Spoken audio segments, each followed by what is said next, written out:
Assalamualaikum warahmatullahi wabarakatuh. Hai teman-teman semua, perkenalkan kami dari kelompok 10, kelas Biologi semester 3, yang beranggotakan Agnita Prihandini, yaitu saya sendiri, kemudian ada dua rekan saya yang bernama Sumiati dan juga Sinta Ainaya Aniyah.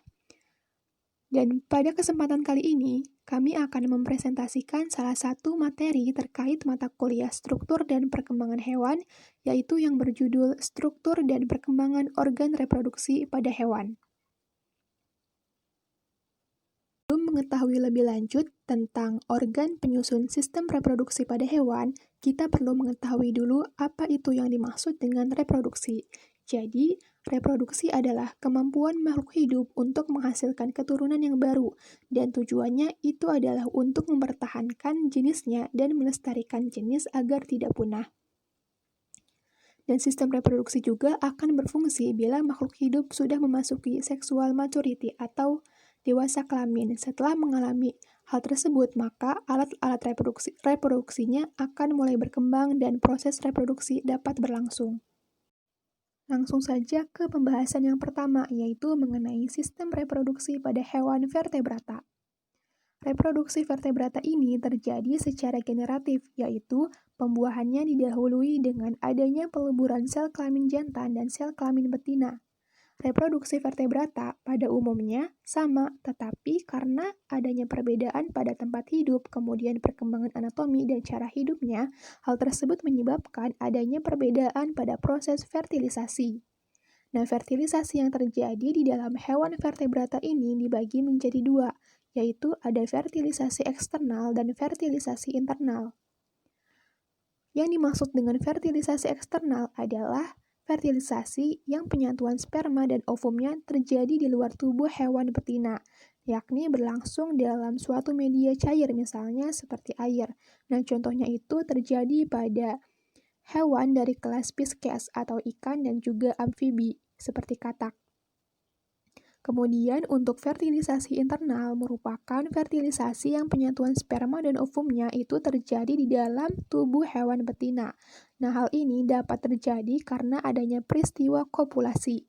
Jadi kopulasi itu adalah masuknya alat kelamin jantan ke dalam alat kelamin betina.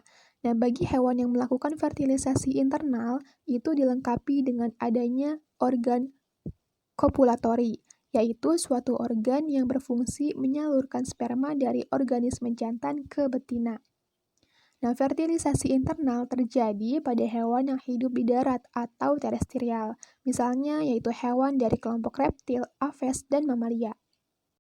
Kemudian pembahasan yang berikutnya yaitu mengenai organ penyusun sistem reproduksi pada hewan vertebrata.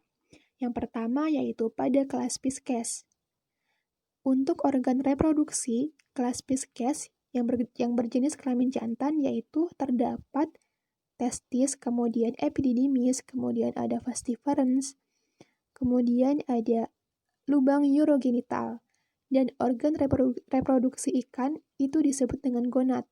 Gonad ikan pada jantan adalah berupa sepasang testis dengan ciri lonjong halus berwarna putih kekuningan dan menggantung pada abdomen atau dinding rongga perut.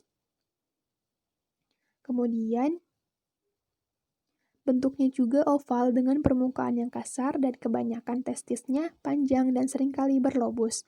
Testis pada ikan ini berfungsi untuk menghasilkan spermatozoa yang nantinya dikeluarkan melalui lubang urogenital. Selanjutnya yaitu organ reproduksi dari hewan kelas Pisces yang berjenis kelamin betina. Nah, bisa dilihat di sini di gambar nomor B bahwasanya gonad pada ikan betina ini dapat berupa ovarium dengan ciri-ciri berbentuk lonjong, berwarna bening kemerahan, kemudian terletak di dekat usus dan mengisi hampir 2/3 rongga perut. Nah, ovarium ini berperan sebagai tempat dihasilkannya sel telur atau ovum, dan ovarium juga berbentuk longitudinal, letaknya internal dan berjumlah sepasang. Selain itu, ovarium pada ikan dari kelompok Elasmobranchi, yaitu seperti ikan hiu, bentuk ovariumnya itu padat tetapi kurang kompak dan terletak pada anterior rongga abdomen. Serta ovarium yang lebih aktifnya yaitu ovarium yang terletak pada sebelah kanan. Dan sedangkan pada Pisces dari kelompok Teleostae, tipe ovariumnya itu sirkular dan berjumlah sepasang. Adapun organ yang selanjutnya yaitu oviduk. Oviduk merupakan saluran pengeluaran sel-sel telur yang akan bermuara pada kloaka. Perkembangan reproduksi pada ikan ini dimulai pada saat pembuahan atau fertilisasi sebuah sel telur oleh sel sperma yang membentuk zigot. Adapun fase akhirnya itu disebut dengan gametogenesis. Jadi gametogenesis itu merupakan fase akhir perkembangan dari suatu individu dan persiapan untuk generasi berikutnya. Nah, adapun untuk proses perkembangan yang berlangsung dari gametogenesis sampai dengan membentuk zigot itu disebut dengan progenesis. Kemudian proses selanjutnya disebut dengan embryogenesis atau blastogen yang mencakup pembelahan sel zigot, blastulasi, gastrulasi, dan nerulasi. Nah, untuk proses yang berikutnya itu adalah proses organogenesis, yaitu proses pembentukan alat-alat atau organ tubuh. Sedangkan untuk embriologi itu merupakan proses yang mencakup proses perkembangan setelah fertilisasi sampai dengan organogenesis sebelum menetas atau lahir. Dan perlu diketahui juga berdasarkan organ reproduksinya, hewan dari kelas Pisces ini dibagi menjadi beberapa tipe, yaitu diantaranya ada ikan biseksual, ikan uniseksual, dan ikan hermafrodit. Untuk ikan biseksual adalah ikan yang memiliki dua alat kelamin dalam satu spesies. Nah, ikan dari jenis ini dapat dibedakan antara jantan dan betinanya dengan melihat ciri seksual primer dan sekundernya. Kemudian yang kedua, ikan uniseksual. Nah, ikan uniseksual adalah ikan yang memiliki alat kelamin tunggal. Untuk beberapa spesies ikan, penentuan jenis kelaminnya mudah dilakukan karena semua individu dari ikan dengan tipe uniseksual ini memiliki kelamin betina. Kemudian yang ketiga yaitu ada ikan hermafrodit. Nah, ikan dengan tipe hermafrodit adalah ikan yang memiliki alat kelamin ganda. Adapun ikan hermafrodit ini dapat dibedakan menjadi 3 tipe, yaitu ada hermafrodit sinkroni, hermafrodit protandi, dan hermafrodit protogini. Hermafrodit sinkroni itu merupakan golongan ikan yang gonadnya terdapat sel kelamin jantan dan betina yang dapat aktif secara bersamaan. Kemudian, hermafrodit protandi adalah golongan ikan yang dalam hidupnya itu mengalami perubahan jenis kelamin dari jantan menjadi betina. Nah, sedangkan untuk ikan hermafrodogini itu sebaliknya, yaitu golongan ikan yang dalam hidupnya mengalami perubahan dari jenis betina menjadi jantan. Selanjutnya, pembahasan yang kedua yaitu mengenai organ reproduksi pada hewan amfibi. Yang pertama, organ reproduksi pada jantan, yaitu yang berupa testis yang berjumlah sepasang, yang berwarna putih kekuningan yang digantungkan oleh mesorsium.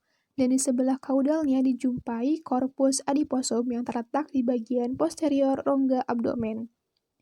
Kemudian saluran reproduksinya itu berupa tubulus ginjal yang akan menjadi ductus afferent dan membawa spermatozoa dari testis menuju ductus mesonephros. Adapun yang dimaksud dengan vas afferent itu merupakan saluran-saluran halus yang meninggalkan testis berjalan ke medial menuju ke bagian kranial ginjal. Dan pada saluran reproduksi amfibi juga dijumpai organ yang berupa kloaka. Sedangkan untuk organ reproduksi pada betina dari kelas amfibi ini dapat berupa ovarium yang berjumlah sepasang. Dan pada sebelah kranialnya dijumpai jaringan lemak yang berwarna kuning yang disebut dengan korpus adiposum. Sedangkan untuk saluran reproduksinya, itu dapat berupa oviduk yang merupakan saluran yang berkelok-kelok. Nah, oviduk dimulai dengan bangunan yang mirip corong atau yang dinamakan dengan infundibulum dengan lubangnya yang disebut oscum abdominal. Dekat pangkal oviduk pada katak betina dewasa terdapat saluran yang menggembung yang disebut dengan kantung telur atau uterus. Adapun oviduk katak betina itu terpisah dengan ureter. Oviduknya berkelok-kelok dan bermuara di kloaka. Kemudian yang ketiga yaitu organ reproduksi pada kelas reptilia. Yang pertama yaitu organ reproduksi pada jantan. Nah, bisa dilihat di sini gambarnya bahwa organ reproduksi pada jantan dari kelas reptilia ini dapat berupa testis, kemudian epididymis, ada pula falciparum, kloaka, dan juga ada hemipenis. Testisnya itu berbentuk oval dan relatif kecil, berwarna keputih-putihan, berjumlah sepasang dan terletak di dorsal rongga abdomen.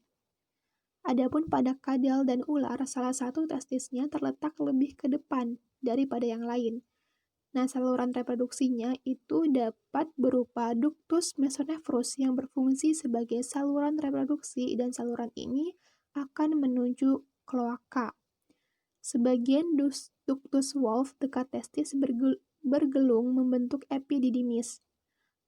Tubulus mesonephros membentuk ductus offerens yang menghubungkan ductus seminiferus testis dengan epididymis. Ductus Wolff bagian posterior menjadi ductus deferens. Pada kebanyakan reptil, ductus deferens bersatu dengan ureter dan memasuki kloaka melalui satu lubang yaitu sinus urogenital yang pendek. Sedangkan untuk organ reproduksi pada reptil betina yaitu berupa ovarium yang berjumlah sepasang, yang berbentuk oval dengan bagian permukaannya itu bergelembung, letaknya tepat di bagian ventral columna vertebralis. Adapun saluran reproduksinya yaitu berupa organ oviduk yang panjang dan bergelung. Bagian anteriornya terbuka ke rongga selom sebagai ostium, sedangkan bagian posterior bermuara di kloaka. Dindingnya bersifat glanduler. Bagian anterior menghasilkan albumin yang berfungsi untuk membungkus sel telur, kecuali pada ular dan kadal. Kelompok reptil seperti kadal, ular, dan kura-kura merupakan hewan-hewan yang fertilisasinya terjadi di dalam tubuh atau fertilisasi internal. Umumnya reptil bersifat ovipar, namun ada juga yang bersifat ovovivipar seperti ular garter dan kadal. Seperti yang sudah dijelaskan tadi bahwasanya reptil betina itu menghasilkan ovum di dalam ovarium. Ovum kemudian bergerak di sepanjang oviduk menuju kloaka. Sedangkan untuk reptil jantan itu menghasilkan sperma di dalam testis. Sperma bergerak di sepanjang saluran yang langsung berhubungan dengan testis yaitu epididymis. Dari epididymis kemudian sperma bergerak menuju falciparum dan berakhir di hemipenis. Hemipenis merupakan dua penis yang dihubungkan oleh satu testis. Selanjutnya yang keempat yaitu mengenai organ reproduksi pada hewan dari kelas Aves. Yang pertama yaitu organ reproduksi pada jantan. Yang berperan yaitu organ testis yang berjumlah sepasang yang berhimpit dengan ureter dan bermuara di kloaka. Testis berbentuk oval atau bulat, bagian permukaannya licin dan terletak di sebelah ventral. Lobus penis bagian paling kranial. Pada Aves,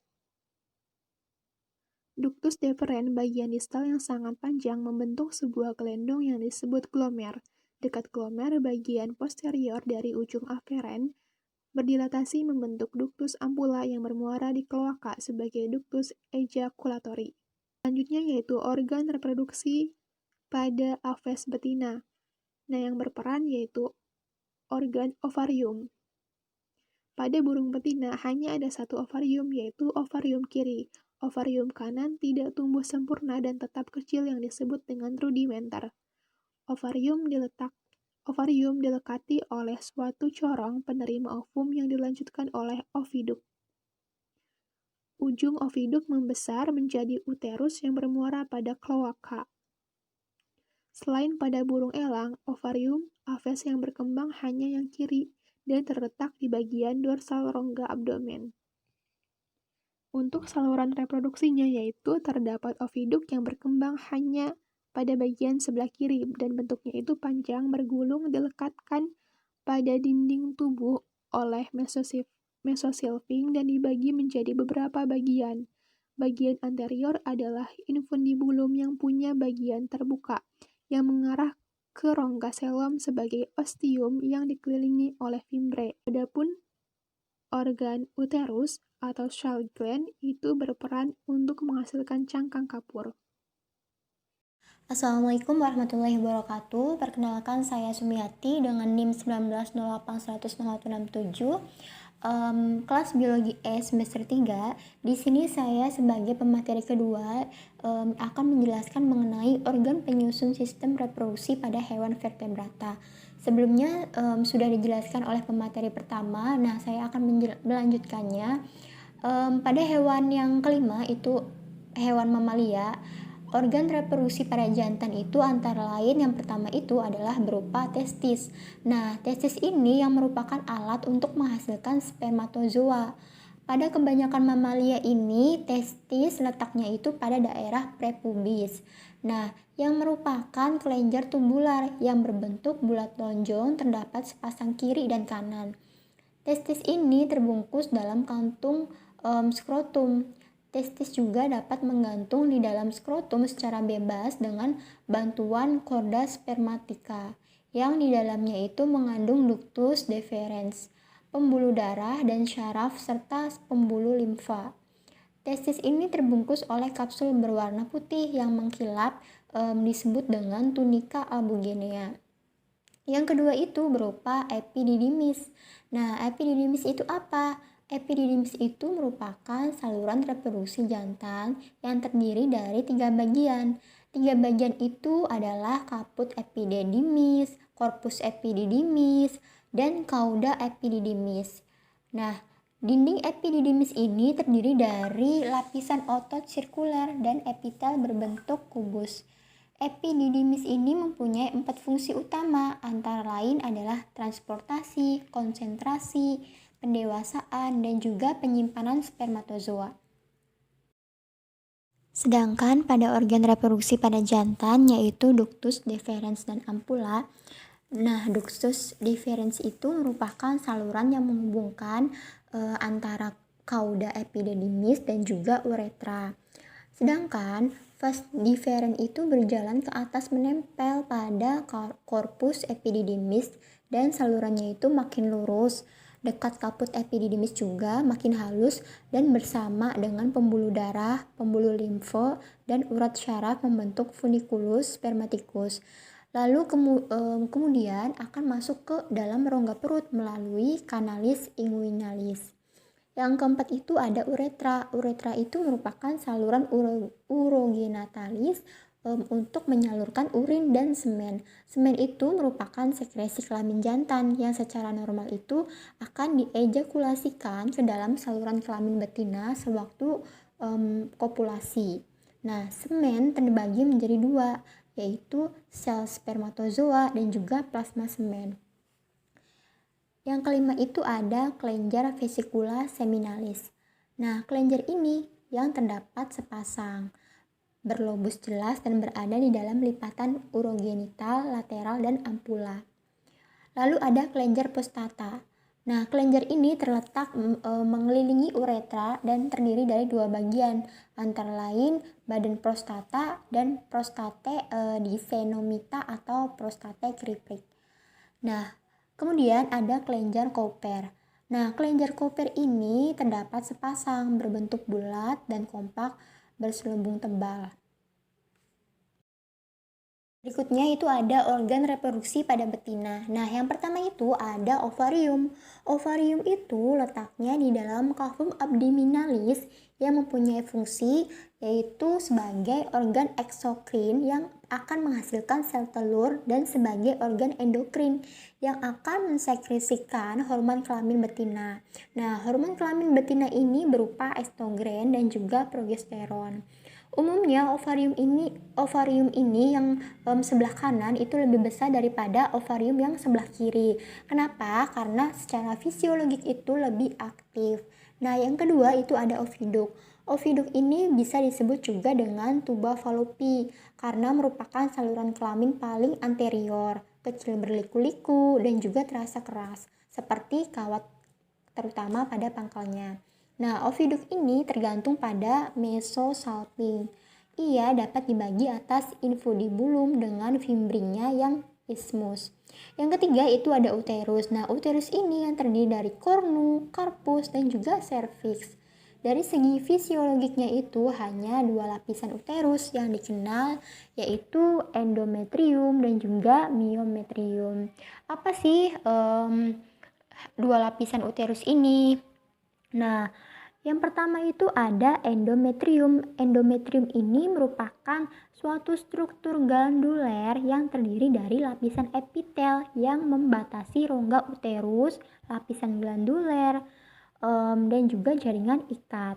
Sedangkan myometrium itu merupakan bagian muskuler dinding uterus yang terdiri dari dua lapis otot polos, selapis dalam otot sirkuler, dan juga selapis luar otot longitudinal yang tipis. Organ reproduksi pada betina berikutnya itu ada serviks dan juga vagina. Nah, serviks ini merupakan suatu struktur berupa sphincter yang menonjol ke kaudal ke dalam vagina. Serviks ini dikenal dari dindingnya yang tebal dan juga lumennya yang merapat. Nah, dindingnya ini ditandai dengan berbagai penonjolan. Serviks juga memiliki fungsi untuk mencegah masuknya mikroorganisme atau benda-benda lainnya yang asing ke dalam lumen uterus. Dan selanjutnya itu ada vagina. Nah, vagina ini yang merupakan organ kelamin betina dengan struktur selubung muskuler yang letaknya itu di dalam rongga pelvis, dorsal dari vesika urinaria, dan juga fungsinya ini sebagai alat kopulatoris atau tempat deposisi semen dan menerima penis, serta sebagai tempat berlalu bagi fetus sewaktu partus. Nah, ini merupakan gambaran dari organ reproduksi pada betina. Bisa dilihat ya, letak vagina di mana dan juga cervix itu di mana dan juga bagian-bagian lainnya.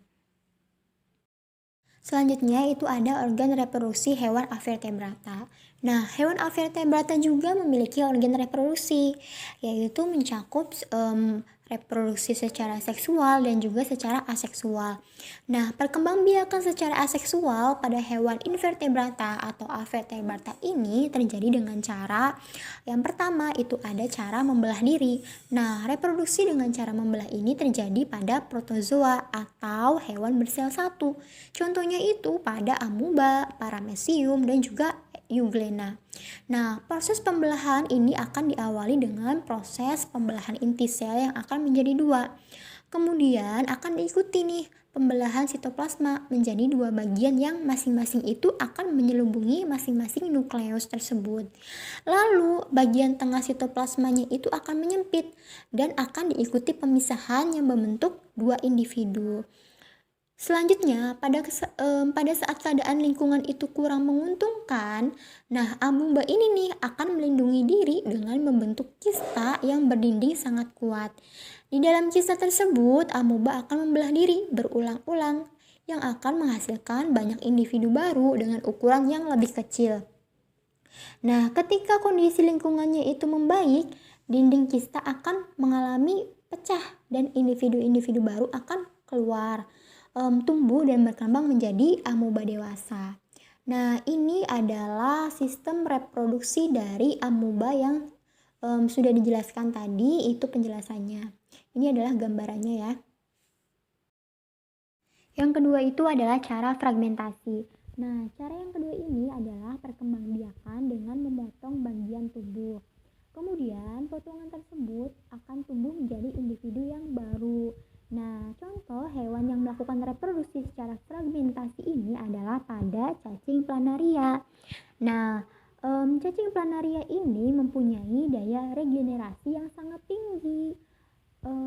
Kenapa? Karena seekor cacing planaria yang dipotong menjadi dua bagian, masing-masing potongannya itu akan tumbuh dan berkembang menjadi dua ekor cacing planaria.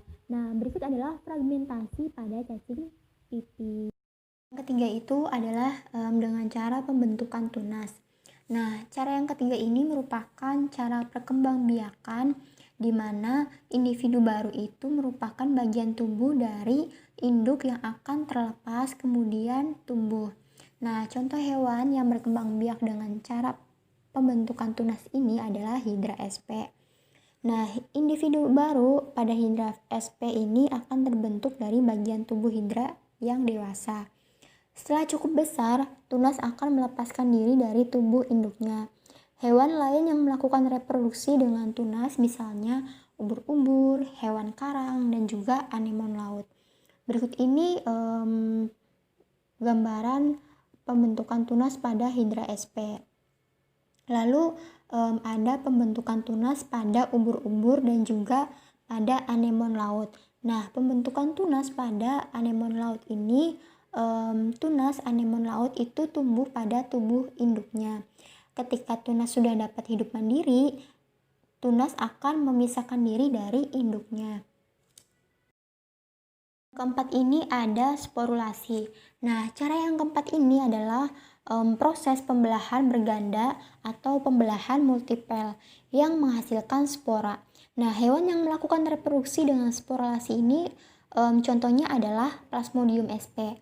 Nah, Plasmodium sp ini merupakan protozoa bersel satu yang kita kenal dengan penyebab penyakit malaria. Nah, dalam siklus hidupnya ini, Plasmodium mengalami dua fase, yaitu fase generatif dan juga fase vegetatif. Fase yang pertama ini, yaitu fase generatif, itu berlangsung di dalam tubuh nyamuk Anopheles betina. Sedangkan fase yang kedua itu, yaitu vegetatif, berlangsung di dalam tubuh penderita penyakit malaria. Nah, ini adalah gambaran dari Plasmodium sp. Selanjutnya itu perkembangbiakan seksual. Nah, pada reproduksi seksual ini tidak selalu terjadi pembuahan. Kenapa? Karena kadang-kadang dapat terbentuk individu yang baru tanpa adanya pembuahan. Sehingga reproduksi secara kawin pada hewan invertebrata itu dapat dibedakan menjadi dua. Yang pertama itu tanpa pembuahan, yaitu pada peristiwa partenogenesis. Nah, sel telurnya itu tanpa dibuahi dapat tumbuh menjadi individu yang baru. Contohnya itu pada lebah jantan dan juga semut jantan. Nah, ini adalah mekanisme parthenogenesis pada lebah jantan. Dengan pembuahan dapat dibedakan atas konjugasi dan anisogami. Nah, konjugasi dan anisogami itu apa? Yang pertama itu ada konjugasi. Konjugasi ini terjadi pada vertebrata yang belum jelas nih alat reproduksinya. Contohnya apa? Contohnya itu pada paramecium.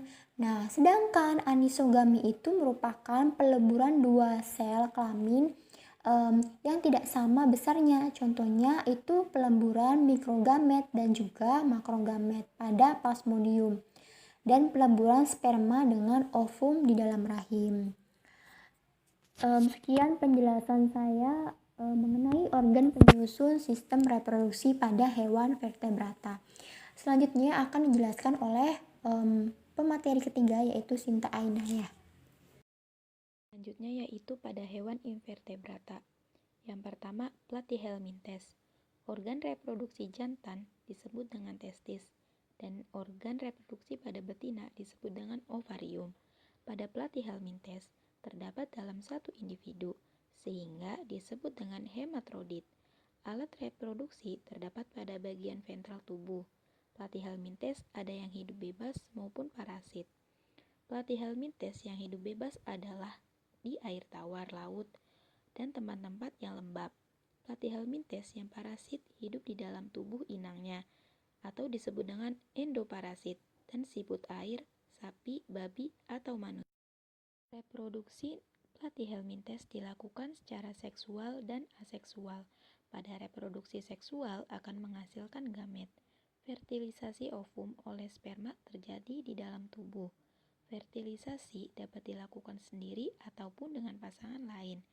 Reproduksi aseksual tidak dilakukan oleh semua Platyhelminthes. Kelompok Platyhelminthes tertentu dapat melakukan reproduksi aseksual dengan cara membelah diri atau fragmentasi. Kemudian, regenerasi potongan tubuh tersebut menjadi individu baru. Yang kedua yaitu Nemathelminthes. Nemathelminthes umumnya bereproduksi secara seksual karena sistem reproduksinya bersifat gonokaris, yaitu alat kelamin jantan dan betinanya terpisah pada individu yang berbeda. Fertilisasi dilakukan secara internal. Hasil fertilisasi dapat mencapai lebih dari 100.000 telur per hari. Saat berada di lingkungan yang tidak menguntungkan, maka telur dapat membentuk kista untuk perlindungan dirinya. Ketiga yaitu Annelida. Annelida umumnya bereproduksi secara seksual dengan pembantuan gamet, memiliki klitelum sebagai alat kopulasi. Klitelum yaitu struktur reproduksi yang mengakresi cairan dan membentuk kakan fragmentasi, yang kemudian beregenerasi. Organ seksual Annelida ada yang menjadi satu dengan individu dan ada yang terpisah pada individu lainnya melalui larva trokopor berenang bebas. Yang keempat yaitu Arthropoda. Secara normal, udang adalah dioecious. Hanya dalam keadaan luar biasa mereka adalah hematrodit. Alat reproduksi jantan adalah testis, terletak di bawah perikardial sinus. Dua fasa diferensial yang terbuka melalui kosopodit pada kaki jalan kelima. Alat reproduksi betina adalah ovarium yang berupa testis, baik bentuk maupun letaknya. Secara oviduk, terbuka pada kosopodit pada kaki jalan ketiga. Kopulasi udang biasanya terjadi pada bulan September, Oktober, November pada tahun pertama. Mereka hidup bersama setelah umur mereka lebih dari 1 bulan. Kopulasi kedua terjadi pada musim hujan kedua. Yang kelima yaitu moluska. Moluska bereproduksi secara seksual dan masing-masing organ seksual saling berpisah pada individu lain. Fertilisasinya dilakukan secara internal dan eksternal untuk menghasilkan telur. Telur berkembang menjadi larva dan berkembang lagi menjadi individu dewasa. Yang keenam yaitu Echinodermata. Echinodermata mengalami seks secara terpisah dengan beberapa perkecualian. Gonad yang relatif besar terletak di sebelah luar dengan pembuluh sederhana. Jumlah ovumnya banyak sekali dan pembuahan terjadi dalam air. Larva mikroskopis, bersilia, dan transparan serta biasanya hidup bebas dengan berenang-renang dalam air. Bermetamorfosis yang kompleks. Seksual, yaitu dengan cara membelah sel. Memiliki daya regenerasi yang besar sekali bila terdapat bagian yang rusak atau terlepas. Yang ketujuh yaitu Porifera. Porifera melakukan reproduksi secara aseksual maupun seksual. Reproduksi secara aseksual terjadi dengan pembentukan tunas dan gemul. Gemule disebut juga tunas internal. Gemule dihasilkan menjelang musim dingin di dalam tubuh Porifera yang hidup di air tawar secara seksual dengan cara peleburan sel sperma dengan sel ovum. Pembuahan ini terjadi di luar tubuh Porifera. Yang kedelapan yaitu Coelenterata. Reproduksi Coelenterata terjadi secara aseksual dan seksual. Reproduksi aseksual dilakukan dengan pembentukan tunas. Pembentukan tunas selalu terjadi pada Coelenterata yang terbentuk polip. Tunas tumbuh di dekat kaki polip dan akan tetap melekat pada tubuh induknya sehingga membentuk koloni. Reproduksi seksual dilakukan dengan pembentukan gamet, ovum dengan sperma. Gamet dihasilkan oleh seluruh Coelenterata bentuk medusa dan beberapa Coelenterata bentuk polip. Contoh Coelenterata berbentuk polip yang membentuk gamet adalah Hydra. Kemudian anomali atau kelainan organ reproduksi pada hewan. Yang pertama yaitu Free-Martin, yaitu abnormalitas kembar jantan dan betina, dan atresia vulva merupakan suatu kondisi pada induk sapi dengan vulva kecil dan ini membawa resiko pada kelahiran sehingga sangat memungkinkan terjadi distokia atau kesulitan melahirkan. Yang kedua yaitu salpingitis, yaitu trauma akibat kelahiran dan tumor. Salpingitis merupakan radang pada oviduk. Peradangan ini biasanya merupakan proses ikutan dari peradangan pada uterus dan indung telur. Yang ketiga, tumor ovarium. Yang umum terjadi adalah tumor sel granulosa. Pada awal, sel-sel tumor mensekresikan estrogen sehingga timbul birahi terus-menerus. Namun, akhirnya menjadi anestrus. Yang keempat, gangguan fungsional. Salah satu penyebab gangguan reproduksi adalah adanya gangguan fungsional, yaitu organ reproduksi tidak berfungsi dengan baik. Infertilitas, bentuk fungsional ini disebabkan oleh adanya abnormalitas hormonal. Contohnya, kasus gangguan fungsional diantaranya sista ovarium, subestrus, dan birahi tenang, anestrus, serta ovulasi tertunda. Sekian penjelasan dari kami, kurang lebihnya mohon dimaafkan. Wassalamualaikum warahmatullahi wabarakatuh.